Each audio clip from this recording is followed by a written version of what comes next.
ৰাইজৰ এটা আশা পূৰণ হ'ল। ককলাবাৰী সমষ্টিৰ অন্তৰ্গত এই উত্তৰ বকুৱা গাঁও উচুপাত মানে পূৰা স্বাধীনতা ভাৰত স্বাধীনতা হোৱাৰ পিছত এটাও ৰাস্তা নাছিল, স্কুল মানে বিল্ডিং নাছিল, একোৱেই নাছিল ইয়াতে।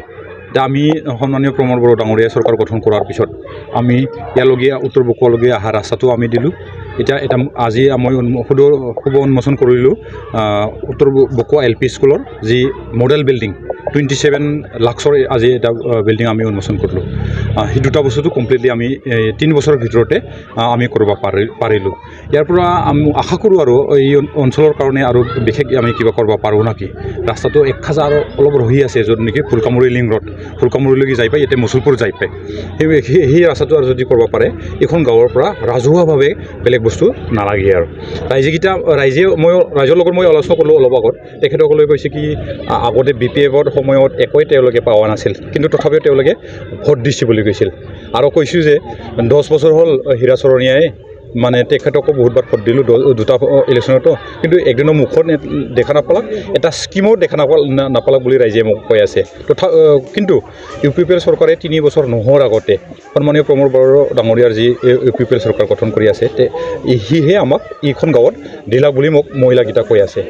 ইয়াৰ পৰা সেইটোৱে বুজা যায় যে আমি সঁচাকৈ আমি এতিয়া পাৰ্টি দলখন কেনেকৈ নিব লাগে বা ৰাইজে কেনেকৈ আশীৰ্বাদ দিব লাগে, কাক নিৰ্বাচন কৰিব লাগে ৰাইজে, ইয়াৰ কাৰণে এটা ভাবাৰ কাৰণে এটা সময় হৈছে বুলি মই ভাবোঁ। আৰু নিশ্চয়কৈ ৰাইজে আমাক সহযোগ কৰি থাকিলে আমি যদি কণ্টিনিউ চৰকাৰটো গঠন তেনেকুৱা যাই থাকিব পাৰোঁ। যিহেতু মই ৰাজনীতিৰ কথাটো বেছি নকওঁ বা ৰাজনীতিৰ ভাষাটো মই নাজানো, এজন ছাত্ৰ নেতা হিচাপে সমাজখন আগুৱাই নিয়াৰ কাৰণে যিখিনি পৰিৱেশ, সেই পৰিৱেশটো দিয়াৰ কাৰণে মই অহৰহ চেষ্টা কৰিম। আৰু অলপ আমি প্ৰমোদ বড়ো ডাঙৰীয়াৰ লগত থাকি সেইখিনি অলপ হ'লেও পাৰছোঁ বুলি মই আশা কৰোঁ। পথ দলং উন্নয়নৰ লগতে শৈক্ষিক ক্ষেত্ৰখনো বিটিআৰ চৰকাৰে গুৰুত্ব প্ৰদান কৰে। হয় নিশ্চয়। সিদিনা 3 দিনমান আগত সন্মানীয় প্ৰমোদ বড়ো ডাঙৰীয়া আমাৰ ইয়াতে উপস্থিত আছিল, আৰু সিদিনা তেখেতে 6টা ডাঙৰ 5 কোটিৰ আমাৰ তাতে উন্মোচন কৰিছে। আৰু ইয়াৰ আগত 2 দিনমান আগত আমাৰ সন্মানীয় লোকেল MLA তথা অসমৰ কেবিনেট মিনিষ্টাৰ UG ব্ৰহ্ম আমাৰ সমষ্টিত আহিছিল। সিদিনাও তেখেতে ককলাবাৰী হাই ছেকেণ্ডেৰী স্কুল, য'ত নেকি আমাৰ সবচে পুৰণা হাই ছেকেণ্ডেৰী, আৰু ককলাবাৰী সমষ্টিতে এখনে হাই ছেকেণ্ডেৰী, ইয়াতে সিদিনা 8 কোটিৰ সিদিনা উন্মোচন কৰি গেলাক।